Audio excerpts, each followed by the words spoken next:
Assalamualaikum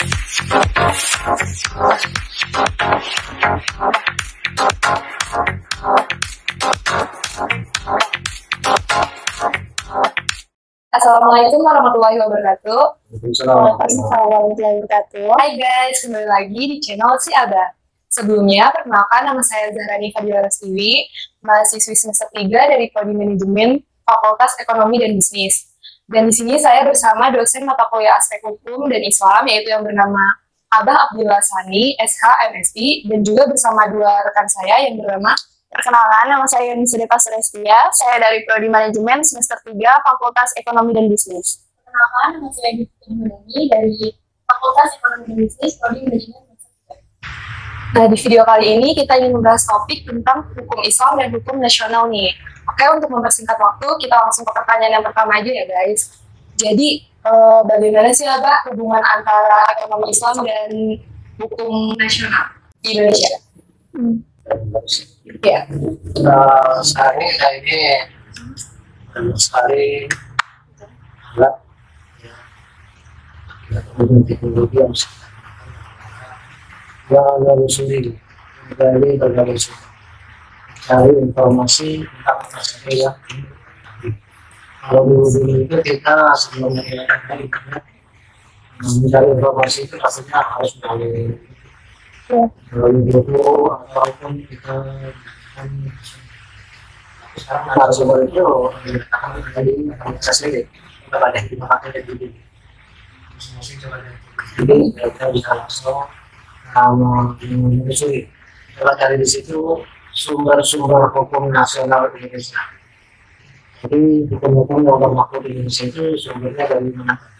Sehingga kita bisa menjawab pertanyaan tadi, bagaimana hubungan antara hukum nasional. Oke, yang pertama sumber hukum material, ada nilai-nilai budaya, agama, dan moral. Terus ada kondisi sosial, ekonomi, dan politik. Yang kedua ada sumber hukum formal, seperti Undang-Undang Dasar 1945, Majelis Ketetapan Permusyawaratan Rakyat, terus ada peraturan pemerintah pengganti undang-undang, peraturan pemerintah, peraturan presiden.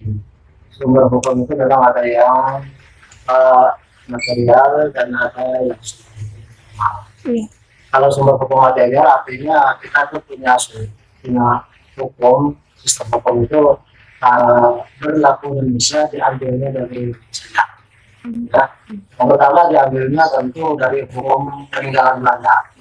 Karena kita dijaga oleh Belanda sekian lama, maka hukum-hukum peninggalan Belanda itu menjadi sumber hukum bagi Indonesia di saat ini. Banyak yang belum dijadi. Misalnya saja hukum pidana. Hukum pidana itu merupakan hukum peninggalan dari masa penjajahan Belanda yang berlaku di negara tersebut kemudian dilakukan juga di negara kita. Nama aslinya adalah Wetboek van Strafrecht Amerika India. Itu artinya hukum pidana untuk India Belanda. Kemudian begitu kita merdeka belum kita ganti yang diganti namanya saja menjadi hukum pidana Indonesia. Begitu juga dengan hukum perdata. Hukum perdata juga masih merupakan hukum peninggalan Belanda dengan nama aslinya adalah itu merupakan hukum perdata yang kemudian berlaku di Indonesia. Jadi banyak hukum-hukum yang peninggalan Belanda menjadi sumber hukum bagi hukum di Indonesia saat ini.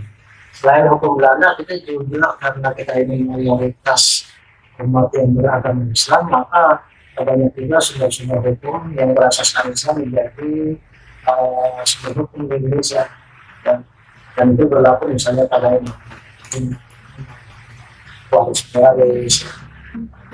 menjadi hukum yang berlaku di Indonesia tetapi sumbernya adalah hukum Islam.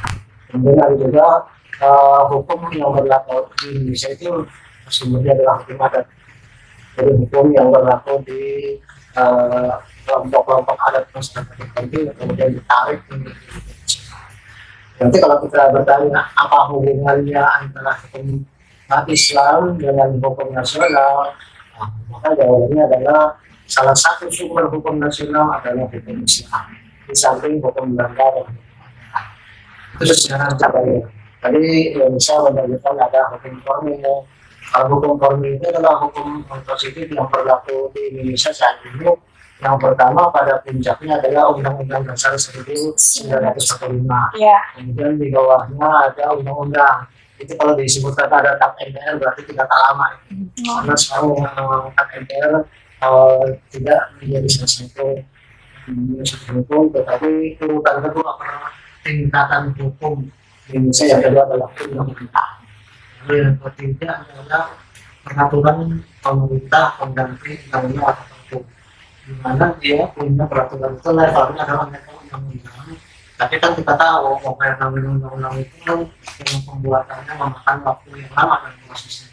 Karena kan undang-undang itu bisa diajukan oleh DPR, bisa diajukan oleh pemerintah, dan kedua belah pihak kemudian melakukan persidangan, pembahasan yang juga akan memakan waktu lama, karena juga akan ada proses hearing di mana para stakeholder atau para pemangku kepentingan yang terkait dengan rancangan undang-undang itu belum tahu.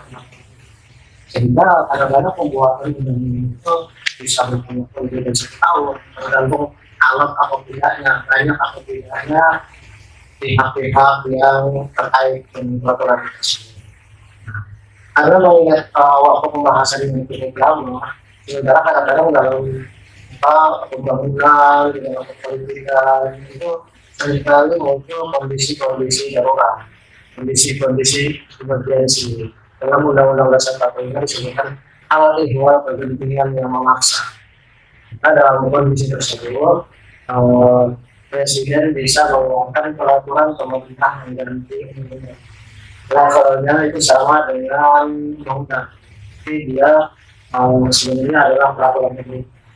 Cuma karena ada kegentingan yang memaksa, maka peraturan pemerintah itu untuk sementara. Ketika kegentingan yang memaksanya itu sudah berlalu, maka perpu itu bisa diajukan sebagai undang-undang kepada DPR. Kalau DPR setuju, maka perpu berubah menjadi undang-undang. Tapi kalau DPR tidak setuju, maka perpu itu dihapus. Kemudian di bawah perpu itu ada peraturan pemerintah. Itu dalam kondisi yang normal, dalam kondisi yang kegentingan yang memaksa. Kemudian di bawah perpu ada peraturan presiden. Di bawah lagi ada peraturan menteri, ada juga peraturan daerah dan sebagainya. Jadi itu adalah sumber-sumber hukum secara formal. Ya, jadi kami bisa membedakan kalau secara material ya kita ada hukum Belanda, ada hukum Islam, ada hukum Arab yang menjadi sumber hukum nasional.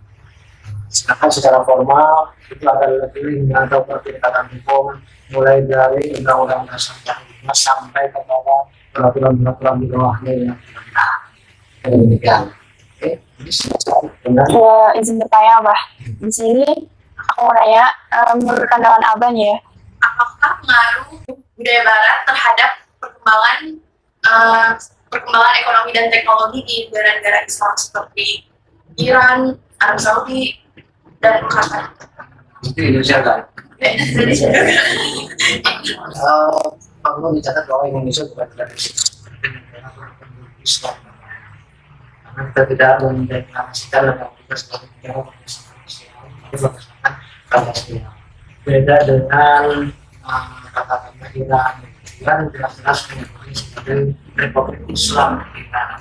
Begitu juga negara seperti Saudi, ataupun negara seperti Kuwait, ataupun Irak, dan sebagainya jelas-jelas menyebut sebagai negara yang Islam. Dilihat dari pengaruh Barat, ya, kalau kita menanya dari sejarah itu negara-negara Eropa seperti Belanda, Perancis, Inggris, Amerika itu merupakan negara-negara penjajah. Ya, dari tahun 1600-an mereka sudah berkeliling dunia untuk melakukan pencarian sumber daya alam seperti kompas dan sebagainya, sekaligus juga membuka pasar karena mereka sudah berhasil melakukan produksi barang-barang berdasarkan mesin, bukan lagi berdasarkan manual. Akibat dari revolusi industri, maka produk-produk itu bisa dihasilkan dalam dunia.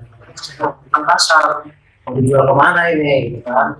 Di samping dijual kemana, kan kita membutuhkan bahan baku, ya kan? Bahan baku dibutuhkan, pasar dibutuhkan, maka datang kemudian berkeliling dunia itu, ya. Dan di saat itulah maka Inggris juga berhasil menemukan benua baru yang bernama Amerika, ya kan? Dan di situ juga Amerika itu pada awal-awal berdirinya merupakan negara kerajaan Inggris. Baru kemudian pada tahun 1776 Amerika kemudian mendeklarasikan kemerdekaannya, Declaration of Independence. Ini ya, 1776. Nah, Amerika sendiri kemudian padahal dia sendiri menjadi negara yang penjajah tadinya oleh Inggris, tapi dalam perkembangan berikutnya dia juga jadi ikut negara penjajah, ya. Banyak negara yang belum menjadi jajahan Amerika. Terus kemudian negara Eropa lain ya seperti Spanyol, Inggris, Prancis, termasuk juga Belanda itu menjadi berbagai negara, termasuk Indonesia. Indonesia merupakan negara jajahan Belanda. Tapi sebelumnya juga pernah di Jawa Inggris, sebelumnya juga pernah oleh Portugis. Jadi ya, dengan demikian otomatis pengaruh budaya mereka itu kan sudah tertanam di negara-negara tetangga, lalu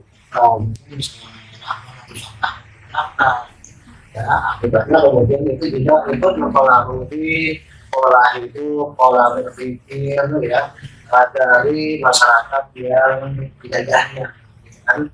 Nah, dan itu berlaku juga sampai sekarang karena meskipun penjajahan fisik sudah berlalu, Indonesia kan 1945 kita menjatuhkan kemerdekaan, dan kemudian 1949 Belanda baru mengakui kemerdekaan Indonesia. Tapi pengaruh-pengaruh mereka itu tentu saja tidak bisa dihilangkan begitu saja. Ini sekarang adalah teknologi, internet, di mana pengaruh budaya dari negara tersebut bisa dengan mudah kita terima setiap saat melalui komputer. Kita bisa menonton macam-macam pertunjukan yang isinya apa bernuansakan budaya mereka.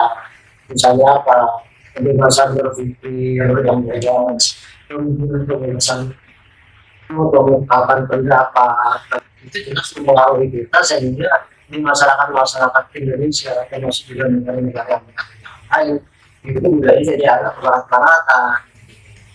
Nah, alhamdulillah kalau sekarang ini kita juga sudah melakukan begini.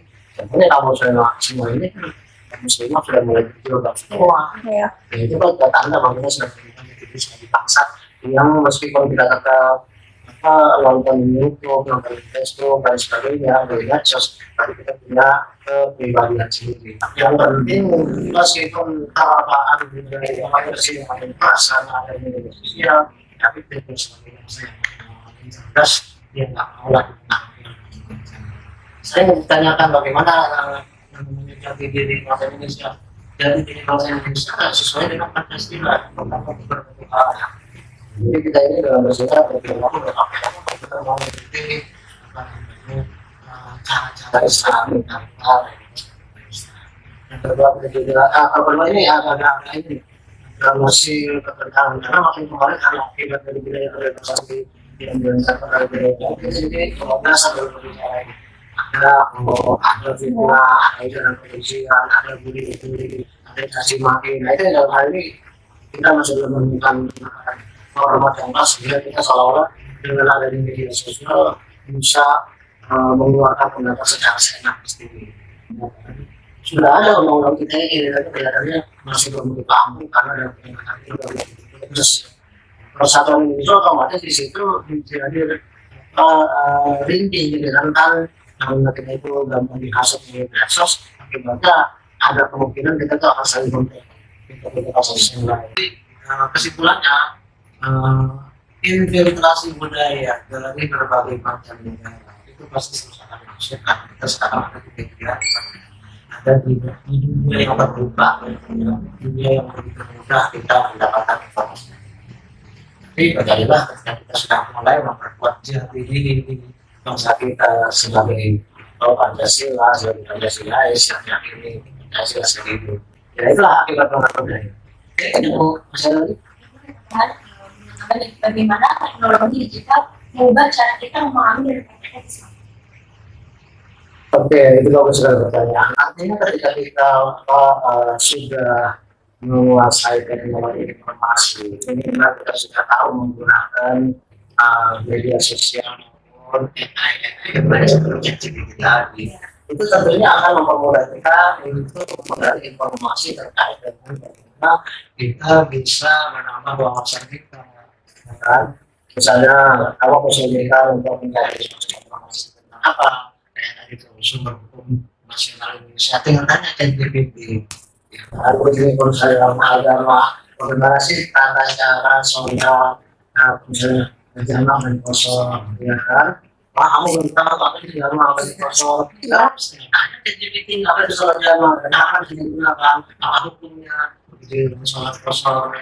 Bagaimana bisa digunakan itu dan apa hukumnya, acara-acara apa ekonomi sudah banyak dalam agama dan soal kan itu kan sholat yang prioritas ya dari 4 dari 5. Nah, bagaimana kondisi-kondisi yang harus dipenuhi ketika kan tidak sembarangan digunakan, jamaah juga nggak bisa sembarangan digunakan, misalnya zuhur dilakukan pada puasa, asar dilakukan pada zuhur, ya kan, maghrib dilakukan pada isya, dilakukan pada maghrib dan sebagainya. Itu semua tentu ada ketentuan syariat-syariat dan syarat.